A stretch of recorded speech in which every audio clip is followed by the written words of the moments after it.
or good afternoon, depending on which time zone you're in. And welcome to Ifri for what is, I think, the 9th annual conference of the Center for Asian Studies.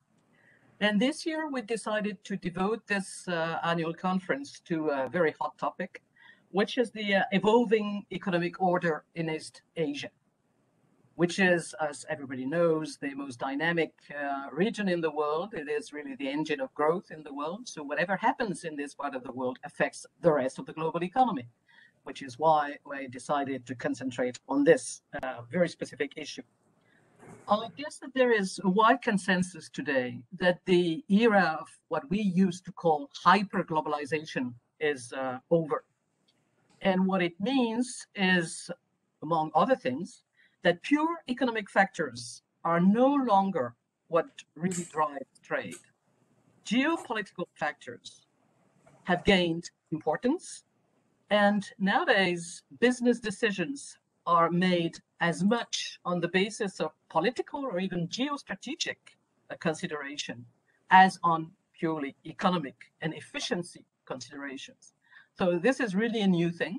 And I guess that we observe this kind of change particularly clearly in East Asia. Traditional economics is to a large extent outdated. And so it requires a change of mindset. And we have to look at things in a slightly different way compared to what we used to do in the past. As East Asia is home to some of the large economic powers, and as some East Asian countries play a key role in the so-called global value chains, developments in this part of the world are of utmost importance for us all. So the objective of these 2 half days is to examine and discuss the latest developments in terms of geoeconomics power gains, as well as in terms of trade agreements and reorganization of value chains. So each specific sessions during this annual conference will focus on these distinct topics.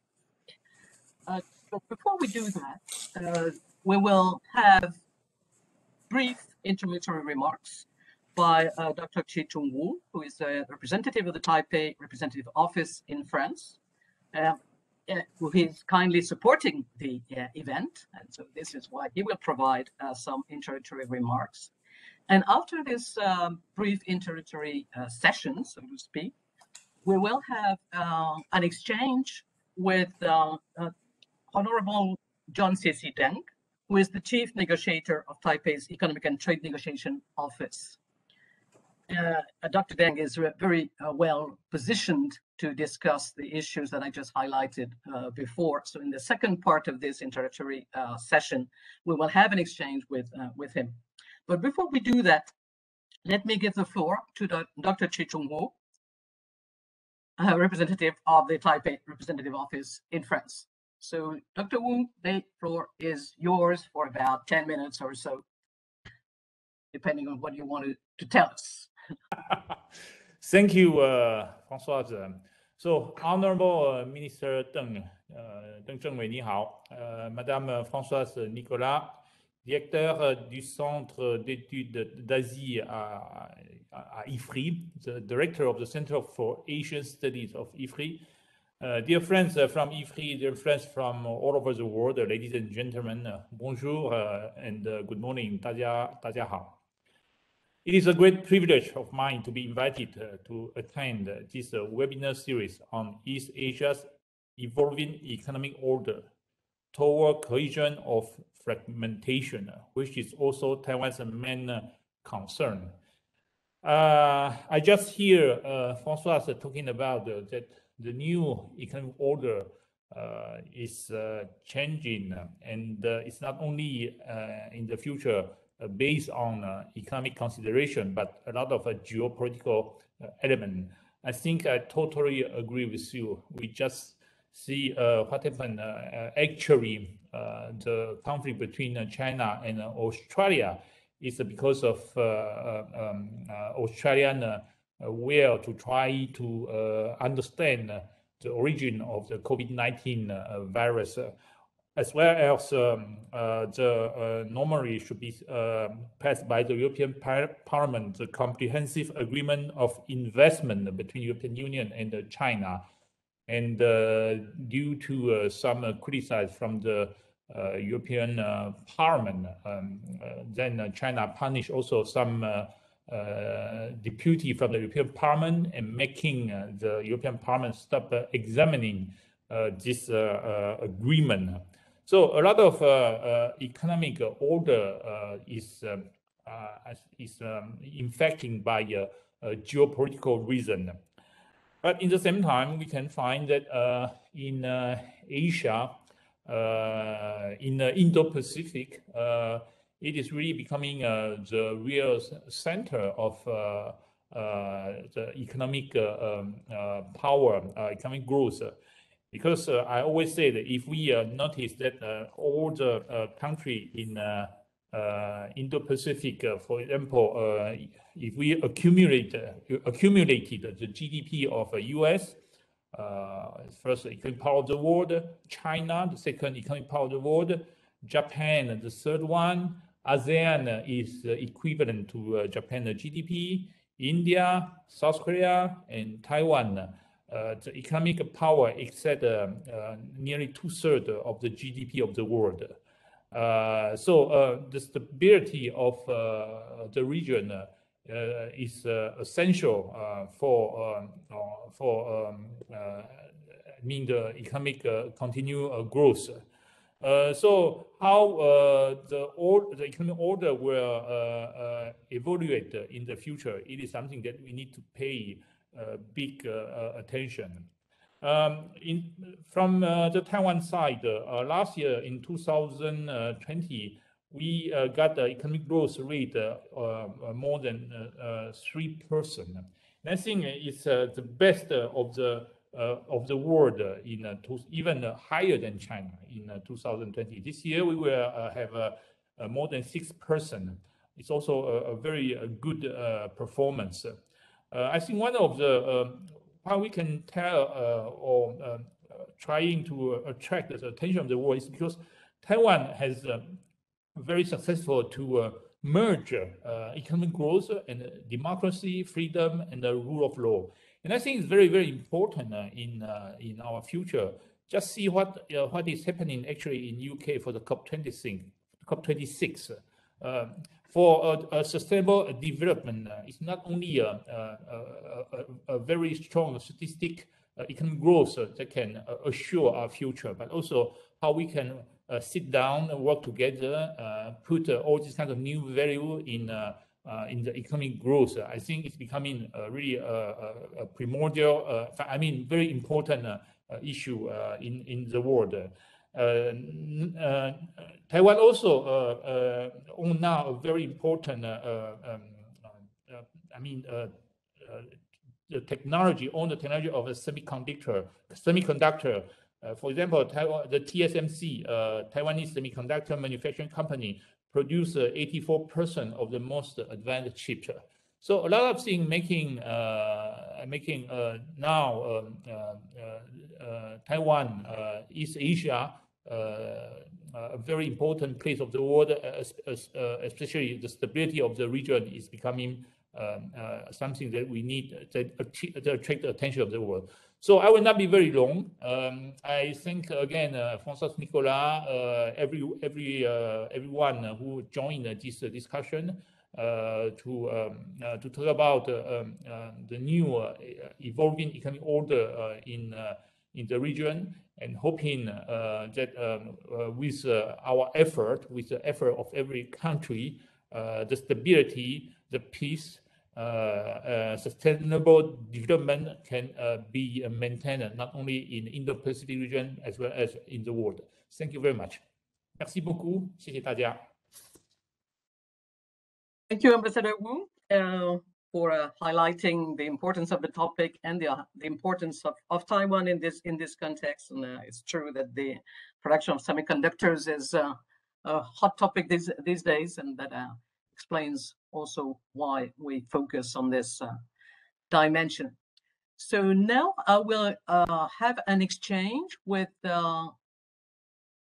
Honorable John C.C. Deng, if he would appear on screen again.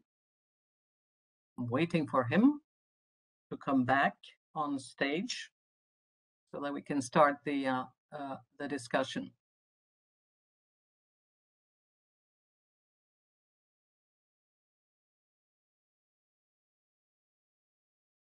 Oh, I'm coming. Excellent. You're back on stage or on screen at least. So thank you. So I'll briefly introduce you. So I will be discussing for the next 30 minutes or so with Mr. John C.C. Deng, who is the Chief Negotiator of Taipei's Economic and Trade Negotiation Office. And I think that nobody is better positioned than him to explain how Taiwan positions itself in this increasingly complex global economy, and what is Taiwan's strategy to remain competitive and relevant in the global economy. As reminded by Ambassador Wu before, TSMC, a Taiwanese company, is a major producer of very advanced chips, producing 84%. I'm just quoting the figures he just gave. 84% of the most advanced chips in the world. So it makes TSMC an absolutely key player. But beyond that, Taiwan is also a very important part of the global value chains, and so it makes Taiwan a very important piece in the discussion. On top of that, there are a number of new developments in the region with the signature and ratification, actually, of two mega trade deals, the CPTPP, the Comprehensive and Progressive Trans-Pacific Partnership, as well as the recently signed and ratified RCEP, Regional Comprehensive Economic Partnership. And again, these two developments are of utmost importance for the organization of the trade in the region, but also it will have an impact on the rest of the world economy. And so again, they will be quite interesting and important to see what is Taiwan's position in this in these new developments. So without further ado, I will let Mr. Deng give introductory remarks, and then we can have an exchange, and I'll ask further questions if ever this question haven't been covered in the introductory remarks. So, Mr. Deng, the floor is yours for, I don't know, approximately 15 to 20 minutes, and then there will be questions coming from my side. Go ahead. Floor is Thank you. Bonjour, Madame Françoise Nicolas, Ambassador Wu. I understand Mr. John Simon is also helping this program. And following what Ambassador Wu says, we do have quite good economic performance, and we are very fortunate that in 2020, in the Asia countries, we probably have the highest economic growth, which is close to 3.5% as 2020. And of course, in 2021, all the countries in the world, particularly in Asia, we see very significant recovery from many countries. Taiwan is also one of these countries who have very good performance. The first half of 2021, we registered 8.5 growth. The whole year we expect to have about 6% growth. So this is a quite fortunate performance. We contribute the reason two reasons. Basically, the first reason is we maintain quite good control of the pandemic.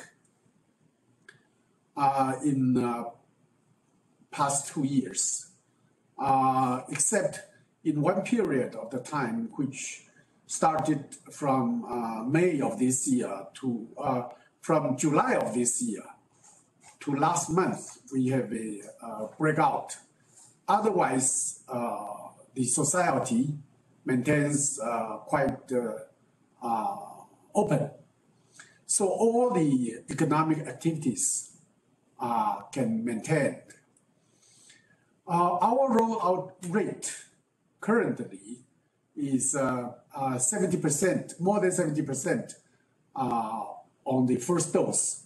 This is the statistic number until end of October. So of course now it's higher than that. We are trying to increase our second dose rate coverage. We expect probably by the end of this year shall be probably we can reach 60%. The second reason that we have this economic growth is a large number of Taiwan investors coming back from China. In past 20 years, all of our investment are moving out of Taiwan, going to China. But beginning from 4 or 5 years ago, we started to see the sign of coming back. The past 2 years are particularly obvious. Our number is close to 10 billion US dollar investment. So government has been quite busy in finding the land, finding the water supplies for those returned investors. There are two signs, two things they have to do. One, to invest more on automation. We cannot provide that large number of the labor forces, unskilled labor forces. So they have to invest on the automation. Second, they have to increase their added value of their products. So again, because of this, the investment they bring back and the additional investment they have to put on these two efforts also add more investment. This is the major force of our economy. Another reason is suddenly because of this geopolitical situation, the supply chain disruption occurred. Taiwan is able to prove to the international community and companies we are reliable and trusted supply chain partner. That lead to a very becomes very outstanding position, and for the international community to know Taiwan's importance on the semiconductor and medical supplies, among others. So it is vaccine, pandemic control, return of investment from China, and the restructuring of supply chain. These three factors make Taiwan can combat this in this past 2 difficult years. Now I'll move on to Taiwan's international space. We always encounter a situation where China have been trying to isolate Taiwan. But I would I'm quite happy to report to the participants of this seminar that our international space in past 3 years, through our own efforts and through the help of our friends in the international, our international space for our international activity has been very significantly increased. On Europe, we see many resolutions passed by European Parliament, which we appreciate very much, which also very well noticed in Taiwan. We receive very warm help from some countries in Europe. We understand they also have limited resources, but they help us in to donate Taiwan the vaccines. We just sent a very large group of business and government visiting groups to Europe, some Europe countries. We think with this foundation, we should be able to cultivate closer relation with Europeans. And of course, we have a very capable ambassador in France. We also know that our relation with France has been progressed very well. On the United States, the relation with the United States, we are very happy to see that Congress passed many laws which authorize the administration, the U.S. administration, to take concrete measures to improve government relation, to provide military equipments, to facilitate the travel with Taiwan. You also notice that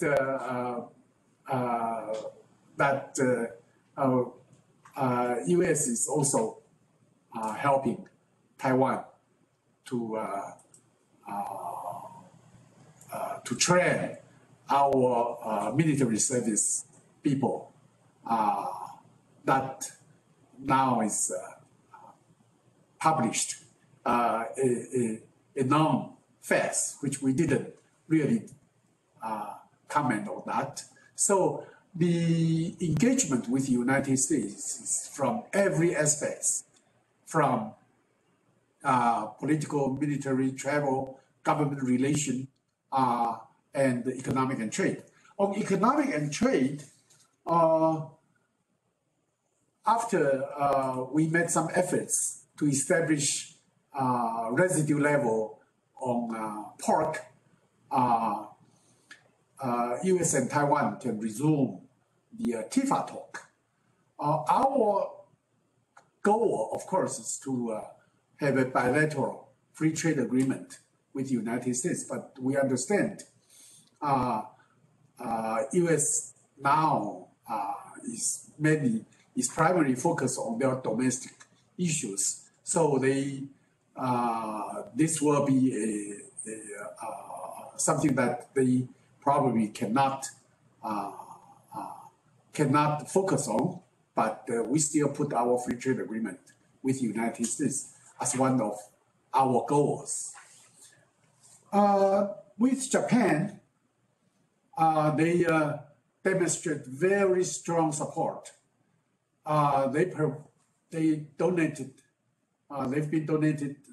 to Taiwan 4.5 million doses of vaccines to Taiwan, which was greatly recognized by the society of Taiwan. And also, China, beginning from the March, banned import of Taiwan's pineapple, and Japan quickly purchased very large number of our pineapple, and their politicians all go to the television station and show their show their support to our farmers, and those that also very well recognized in our society. By the way, United States also donated 4 million doses of vaccines to Taiwan as well. And our relation with Southeast Asia, we've been cultivate this relation since President Tsai assumed the office. So in the past 5 years, our relation with Southeast Asia and India are significantly improved. The number of investments, the number of trade, the number of students, we have now we have between 40,000 to 50,000 students from Southeast Asia countries are studying in Taiwan. Even in the pandemic situation, they continue to come. Our school did not stop. So we managed to have the school open. The number, although a little bit lower, but we continue to accept students from there. So another policy we adopted is we welcome them after they finish their school. If they want to stay, we relax the regulation to keep them. And we even, after certain years, we even offer our citizenship to them. So this is a very healthy exchange and engagement with Southeast Asia countries. On CPTPP, this is a very significant move. We made a submission of application in September. We talked to all the members. I think they all have a concern since China also applied, and China tried to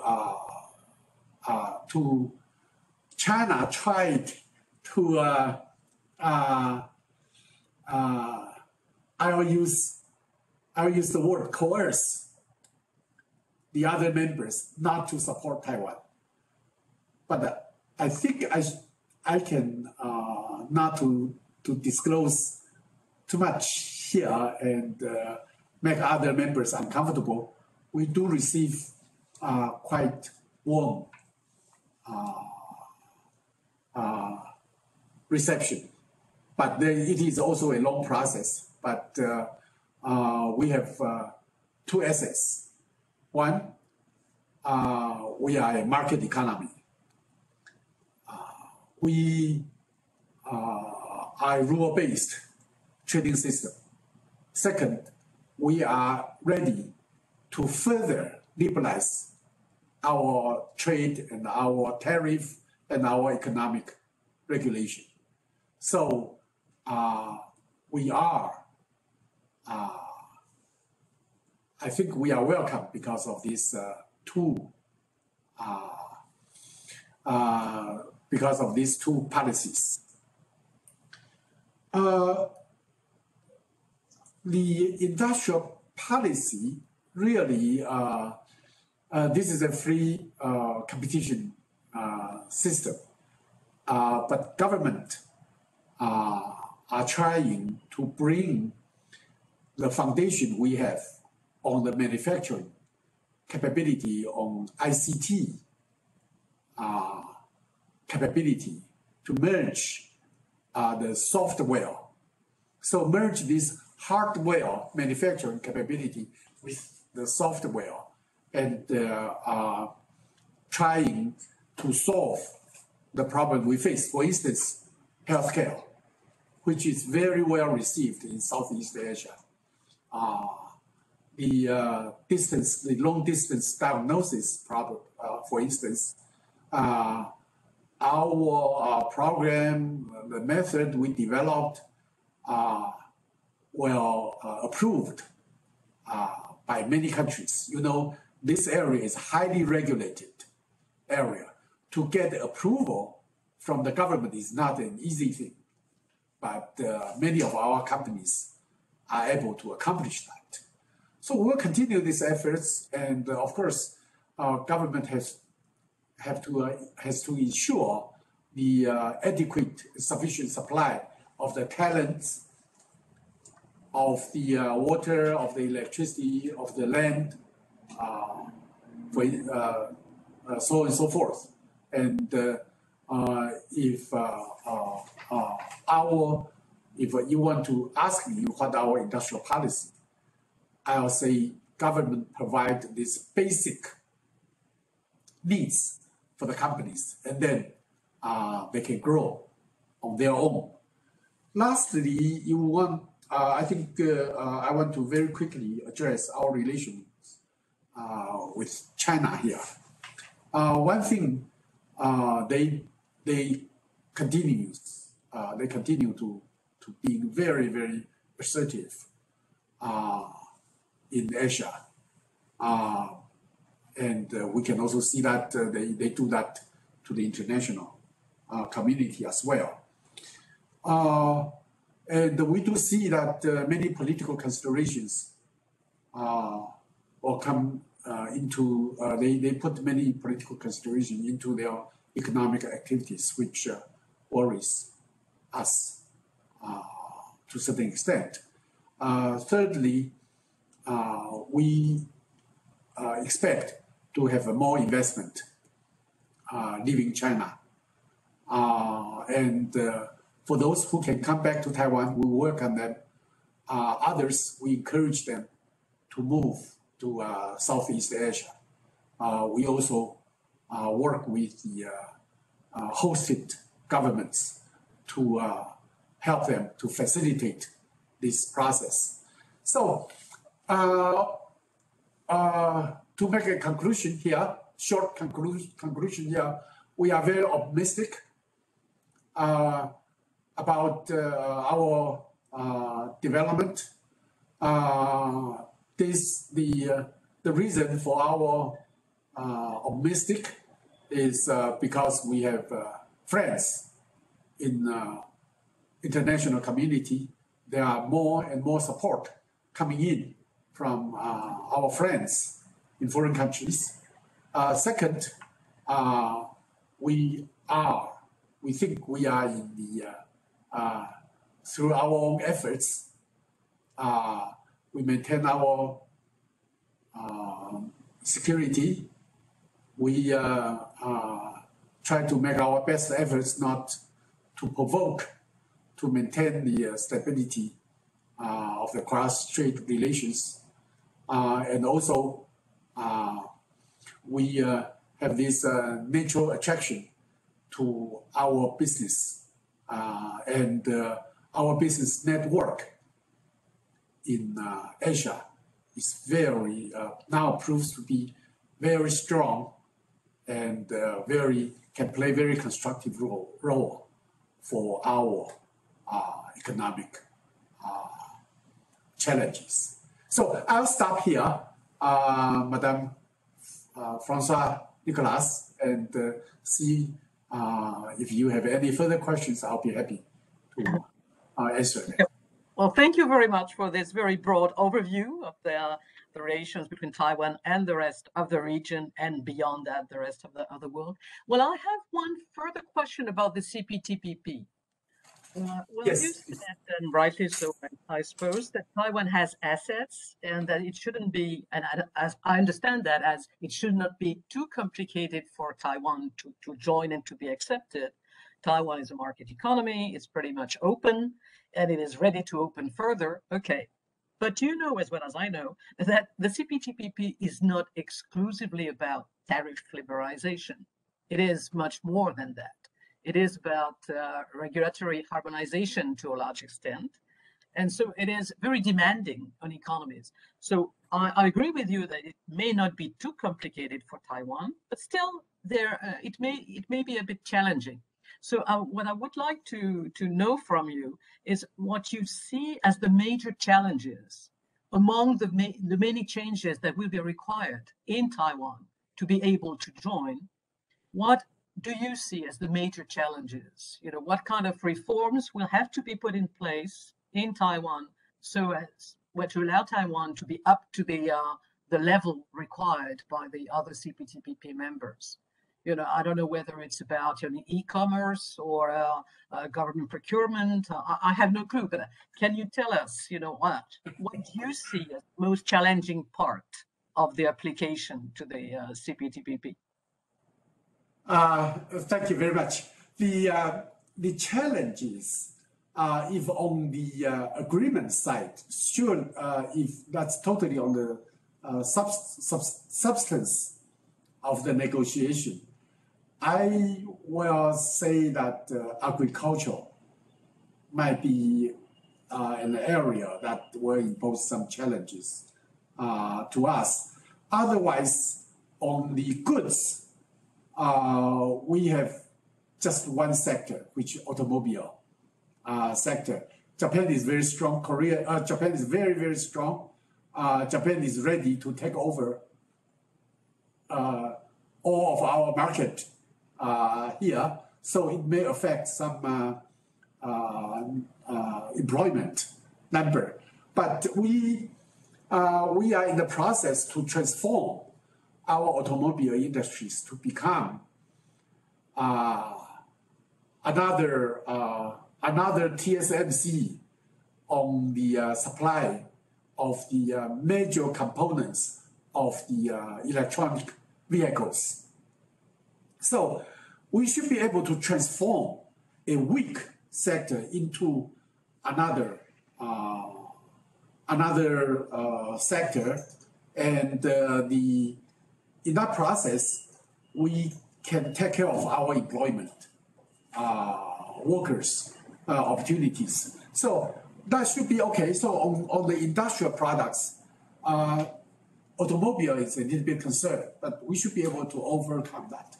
Agriculture, there are some members in this CPTPP who is in the same climate, same weather pattern with Taiwan. And our cost of production of agriculture, generally speaking, is higher. Our labor is more expensive. Our fertilizer is more expensive.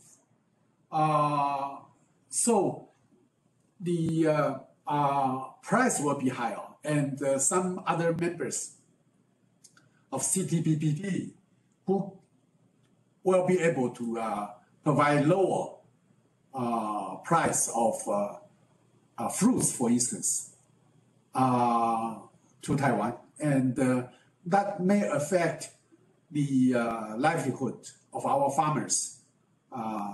So that's a little bit concern here, but I think we try to first to ensure that the farmers can have basic revenues, basic income from the pension program, from the insurance program, that they can maintain a reasonable good life if they certainly have to face the low price competition from other members. Second, we may have to adopt some measures that can really help them to, for instance, on the processing, on the food processing skill, technology, so that when they have more products we need, then we can make that to be able to preserve for the other markets. So, but on the service area, we don't have any restrictions. On e-commerce, digital trade, on the digital trade area, Taiwan is also very, very open, very, very open. So we examine the agreements requirement and compare to our laws, regulations, and our policies. Again, here we don't find any major obstacles for us. But here I'll say CPTPP now becomes such, I don't know, because of China's involvement and the US hesitancy to rejoin. This becomes a very politically, becomes very, looks like it becomes some political struggle will occurred in our accession process. But on the substance side, Madam Nicolas, I don't expect Taiwan has too much adjustment need to be done, except on agriculture. Yeah, well, thank you very much. Yeah, agriculture may be a challenging part of the discussion, but it's the case for a number of other countries. So I guess you may also try to carve out some exceptions. Perhaps that would be a way. I don't know. Well, I have a final, very short question because I know that we are running out of time. But I have a remark and a question. I found it particularly interesting what you said about the way that Taiwan adjusted, and the point you made about automation. This is a very interesting point because I guess that is something that we will see all over the world. There will be much more use of robotics and automation. Well, in the case of Taiwan, this is kind of fine because the labor force is not too large. So you can replace labor force by robots, and that's not a big deal. That may not be as easy in other parts of the world where jobs will be displaced, and there will be a social issue. So I guess on this specific point, Taiwan has it easier than some other economies. So you can be happy with that. But again, on the restructuring, I have a question about the fact, and there's something that you repeated a number of times, that investors are coming back to Taiwan. Well, this is very positive, fine. The problem is that there are, I guess, limits to this return of investors to Taiwan. The limits being, and this is something that you said, but rather quickly, there may be problems with water, for instance. And this is in particular the case for some industries that require a lot of water. And if I'm well informed, this is the case for semiconductors, for instance, and this kind of businesses. And I know that there has been a huge drought in Taiwan over the summer, and this was a problem. So, well, you suggested very briefly that investors may come back to Taiwan, but they may also be induced to go to other places like Southeast Asia. So can you say a little bit more about the measures that are put in place to try to organize this kind of thing? Yes, we on domestically, of course, we have to. I mean, Taiwan has enough rain. We have too much rain, but the problem is we cannot keep it. So we are making more efforts to preserve, to keep those water that goes to the ocean when they come. So that's one thing. Second, of course, technology can help us. We are helping the companies to recycle, the reuse of their water resources. Those are two things we do for domestic. On the foreign countries, to help them facilitate them to move to the Southeast Asia countries. First, we improve our investment agreement protection with the host countries. So we had, in last 2 years, we had the investment agreement with Vietnam, with India, with Philippines, so that our investors can feel more secured, and also they understand the signal that two governments send to them. So we see that's why Vietnam became the largest investment destination now. Second, we talk to the host countries to build up the industrial zone so that they can build up the cluster. Companies need to have their own cluster so that they can move there easier. So for that, we have a very intensive discussions with the Southeast Asia countries for the industrial zone development. And I mentioned the education, which I mentioned earlier. Since we have many students coming from them, and after they finish their school here, they can help our investors. When they go back to their own country, they can help our investors, and they can more easily find the management people they need in their investment destination. So those are all the efforts we are making to help our investors. We know we cannot take all of them. Taiwan is not a place where we can receive all returned investors, but they are our business. Once they go to, once they were relocated in Southeast Asia countries, they can continue to maintain business with their Taiwan counterparts. So those are also very healthy to us. Well, thank you for this very comprehensive answer. So, and I think it's good strategy to provide the appropriate conditions for these investors to move to other places. It's not really heavy-handed interventionism. It's just providing the appropriate environment so that they are in a good position to do so. I guess that's indeed Yes. the right approach. So thanks a lot.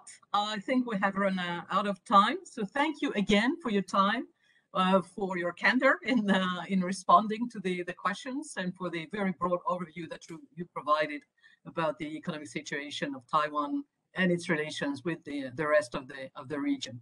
So thank you again, and well, I wish you a nice end of the day. Thank you very much, Madame Nicolas, for giving me this opportunity to talk to you, to exchange views with you.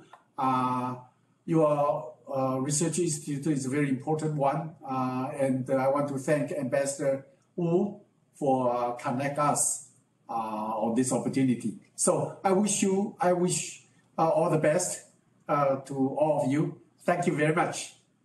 Thank you very much.